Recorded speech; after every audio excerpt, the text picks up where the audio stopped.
Sumainyong kapayapaan ng Diyos, muli sa awat tulong ng Diyos ay may panibago na naman tayong episode ng Ang Dating Landas na sumasahin pa po sa Facebook.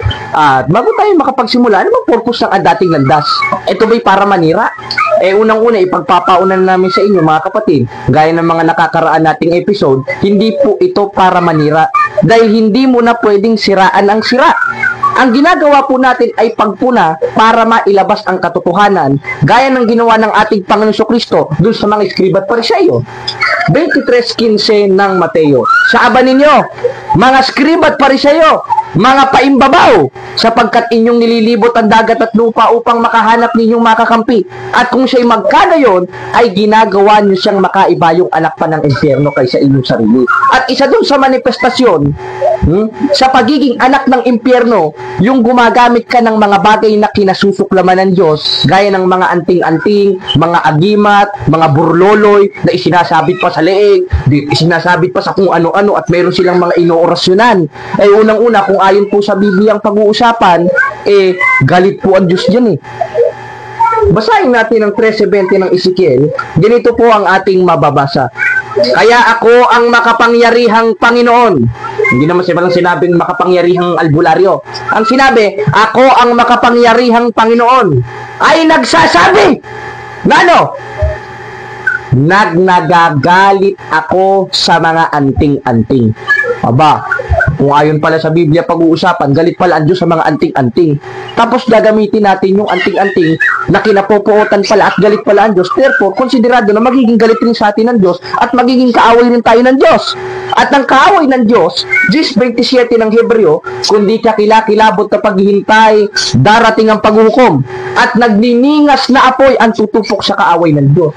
Para hindi tayo mapahamak, hindi tayo matupok ng apoy, hindi tayo maging kaaway ng Diyos, wag na wag tayong sasangguni sa mga masasamang espiritu na ginagamit ang anting-anting na kinagagalitan ng Diyos. At isa na nga sa gumagamit niyan, yung faith healer dyan sa Zamboanga City, na marami nang naloko. Unang-una, kailangan mo natin subukin yan kung kanino ba galing yung kapangyarihan na yan. Ito ba'y galing sa Diyos? O ito ba'y galing sa demonyo? Sinasabi kasi nila, nagpapalaya sila sa pangalan ni Kristo. O baka ito naman yung bulaang Kristo. 24:24 ng Mateo. Sapagkat maraming magsisiparitong mga bulaang propeta at mga bulaang Kristo. Ngayon, kung ayon sa ating Panginoong Jesucristo, mga kababayan, mga kapatid, meron mga darating na mga bulaang Kristo at mga bulaang propeta, anong gagawin nito? Magpapakita ng dakilang tanda.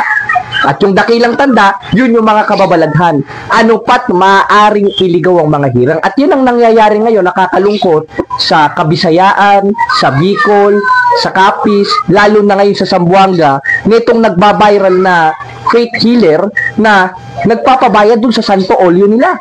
Unang-una, kung talagang totoong sa Diyos ka, hindi mo ibibigay na may bayad yan Kung talagang totoong karunungan ng Diyos ang itinuturo mo, at hindi lang itinuturo, yung ginagamot mo sa mga tao at pinangloloko mo. Bakit? Dahil unang-una, yung karunungan ng Diyos at kapangyarihan ng Diyos, binigay sa atin ng walang bayad ng Diyos yun Pero kung pinababayaran mo, pakinggan natin ang kanyang sinasabi nung siya in-interview ng mga media tungkol sa kanyang Santo Olyo. Panoodin natin.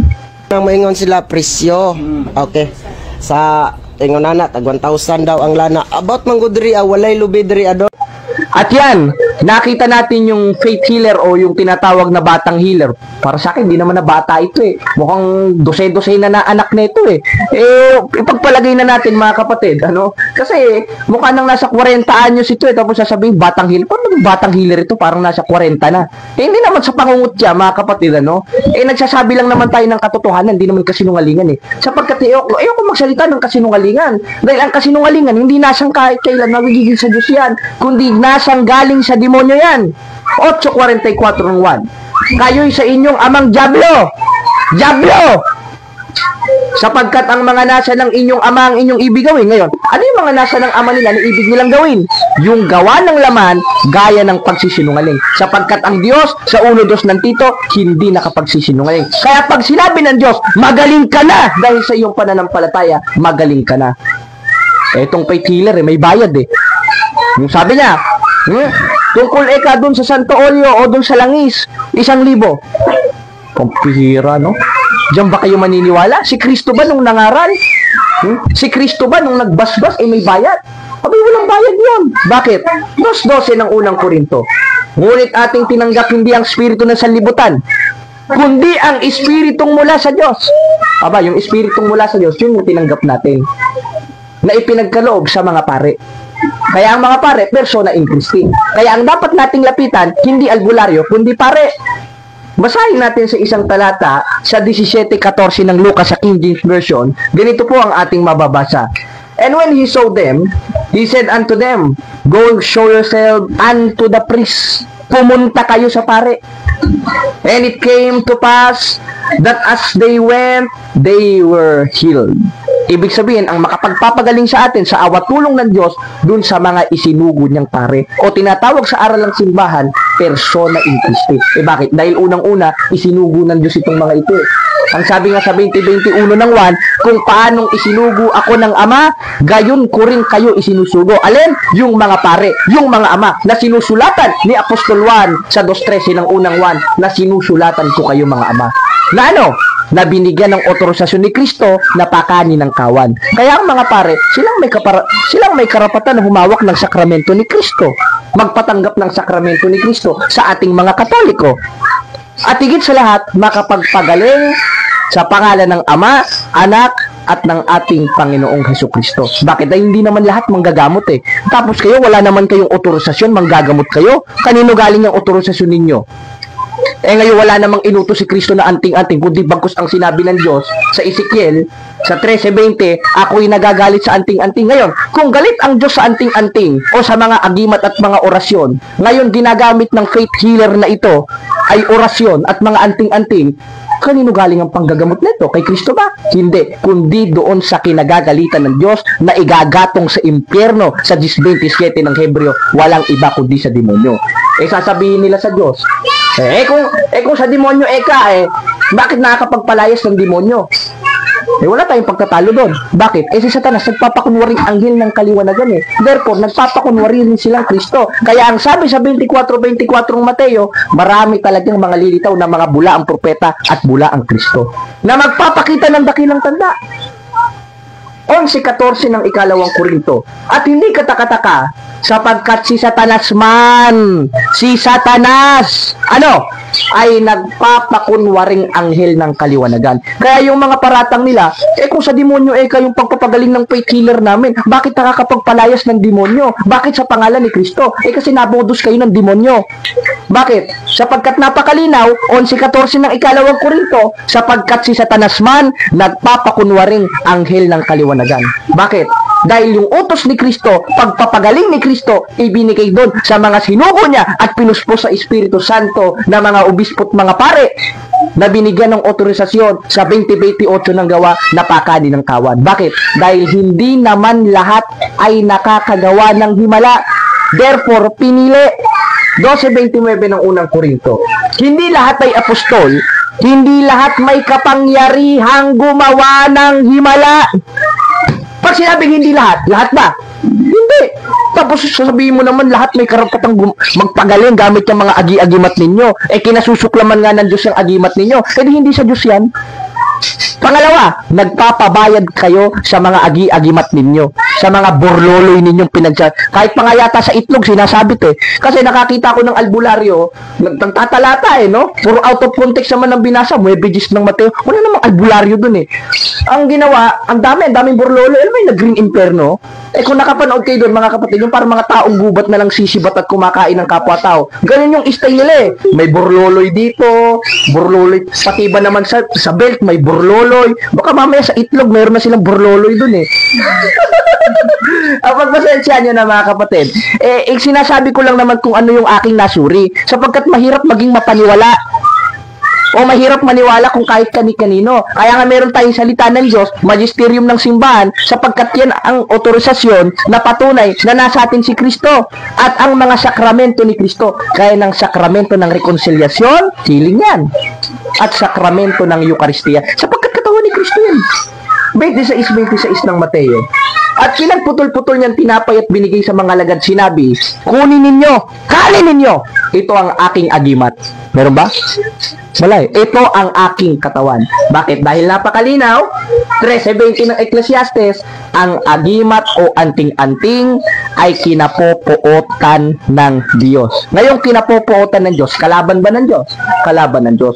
Ngayong ginagamit nila yung mga bagay na kinapopootan ng Diyos, sa Diyos bang pagpapagaling nila? Hindi. Dahil unang-una, nagpapabayad, galit ang Diyos sa anting-anting. Therefore, galing sa bula ang Kristo sa makatwid bagay sa demonyo ang pagpapagaling nila. Kaya hindi to faith healer, kundi fake healer. Gaya na itong albularyo sa Zamboanga na sinasabing batang healer na po. Naging bata yan, 30 anyos na nga yata yan. May anak na nga yata yan na napakadaming burloloy. Ngayon, nagagalit sila kay Father Darwin, kung ano-ano sinasabi nila. Kung talagang tunay kayong Katoliko, huwag kayo sasangguni dyan, mga kapatid. Utos nga nalayuan yun Unang Tesalonica 5:21 at 22. Subukin ninyong lahat ng bagay, ingatan ninyong mabuti, layuan nyo ang bawat anyo ng masama. Kasi meron ako naririnig, kapatid na JB, ay, wala naman ekang masama kung sasangguni ka dyan. Wala naman ekang masama kung magpapahilot ka, magpapabulong ka. Pabulungan mo nga yung daliri mo. Napagtanto ko lang kasi nung mga nakakaraang araw, namaga itong daliri ko. Hindi ko alam kung inengkantos yun yata ng mga burloloy, ng mga albularyo, ng mga mangkukulam.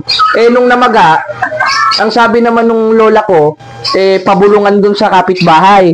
Sabi ko, paano pabubulungan yung daliri? Wala naman tenga yung daliri. Ang alam ko lang binubulungan yung tenga. Tinan mo talagang aral na itong mga albularyo, no? Pati daliri binubulungan, ano? Siguro pati yung mga bayag nito binubulungan. Siguro may tenga yung bayag nito. Talaga sa demonyo. Pagpasensyahan nyo na, mga kapatid. Kung talagang tunay tayong Katoliko, kasi meron mga nagpapaliwanag na wala naman ay itong masama kung sasangguni, binaliwala nyo yung sinabi ng Diyos sa 13:20 ng Ezekiel na kinapopootan at galit ang Diyos sa mga anting-anting, open parenthesis, at sa mga nakapaloob sa anting-anting. At isa doon, yung sinasabi sa 18 hanggang 12 ng Deuteronomio, basahin natin. Sino mang nagpaparaan sa apoy ng kanyang anak na lalaki at anak na babae, o nanguhula, nagmamasid ng mga pamahiin, o bawal magwali sa gabi. Sino sabi sa'yo, paano pag sa laula kapitbahay mo, kaya kasama mo sa bahay, di ka magwawalis? Babantot kayo nun, baka kainin pa kayo ng daga. Mamasid ng pamahiin, engkantador, albularyo, sumasangguni sa masasamang espiritu, yung mga spirit guide nila. At mga mangkukulam, yung mga nanunusok ng mga teddy bear. Sapagkat sino mang gumagawa ng mga bagay na ito ay karumal-dumal sa Diyos. Kaya karumal-dumal sa Diyos yun. Alin, yung mga engkantador, mga albularyo, yung mga chant nila, yung mga engkantasyon nila, yung mga asyalalala, magic nila. Sapagkat meron naman tayong sakramento, meron tayong pare na itinilaga ni Kristo para pakainin ng kawan at magpagaling sa pamamagitan ni Kristo na siyang Diyos at tagapagligtas na darating. Bakit? Sapagkat ang aral na itong faith healer na ito, si Kristo, hindi na darating. Pakinggan natin ng isa pa sa pangloloko ng faith healer na ito para mapatunayan lang natin na yung Kristo na ginagamit niyang pangalan sa pagpapagaling niya ay peking Kristo. Bakit? Pakinggan natin. Sige, tag-ampo, mubalik si Ginoong Jesucristo, pero never na mubalik. Dili na mubalik. Dili ako si Ginoong Jesucristo. Dili ko maestro, mas dako pa kog sala ninyo. Ayan, at atin siyang napakinggan. Ang sabi niya, dili na mo balik ang atong Ginoong Jesucristo. Dili ako maestro. Dili ako ang atong Ginoong Jesucristo. Pero, dili na mo balik.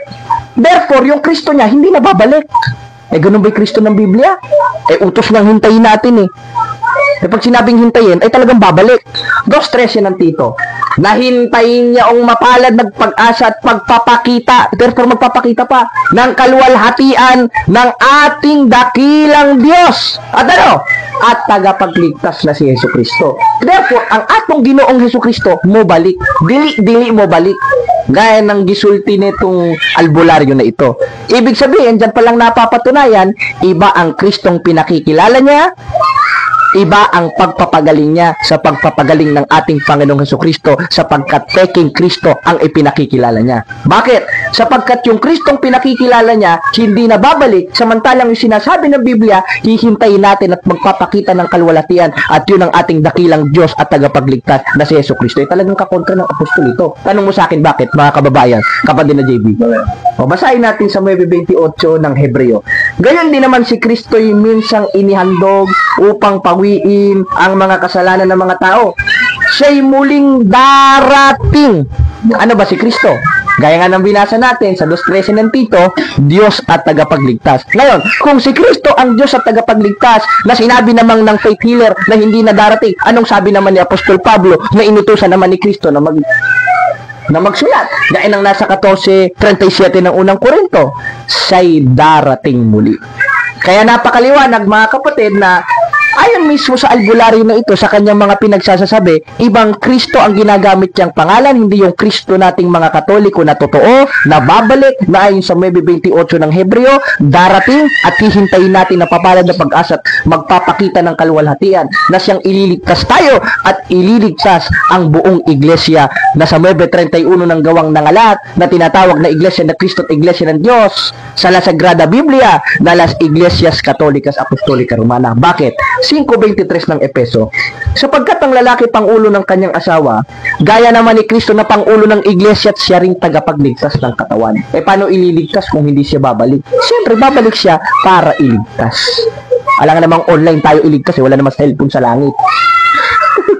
Kaya, diyan pa lang, mga kapatid, makikita nyo na, totoo bang Kristo? Totoo bang galing sa Diyos ang ginagamit niya para makapanggamot? O galing sa peke at bula ang Kristo na never na itinuro ng simbahan, na pinagpapauna ni Apostol Pablo na mga bula ang Kristong magsisisulputan? Kaya mas maging mapanuri po talaga tayo. At bukod sa magiging mapanuri, subukin natin ang lahat ng espiritu kung ito'y sa Diyos. Ngayon, napatunayan natin na itong batang healer na to, hindi sa Diyos, kaya mas mabuting layuan natin. Bakit? 4:1 ng unang 1. Mga minamahal, huwag kayong magsipaniwala sa bawat espiritu, kundi inyong subukin ang espiritu kung ito'y sa Diyos. Bakit? Dahil kung magpapatuloy tayo magpakonsulta dyan sa mga albularyo na yan, na hindi naman nare-recommenda ng simbahan, sapagkat meron tayong mga pare nasa atin ng ating Panginoon Kristo na babalik, na itinuturo naman ng faith healer na ito na hindi babalik, delikado tayo.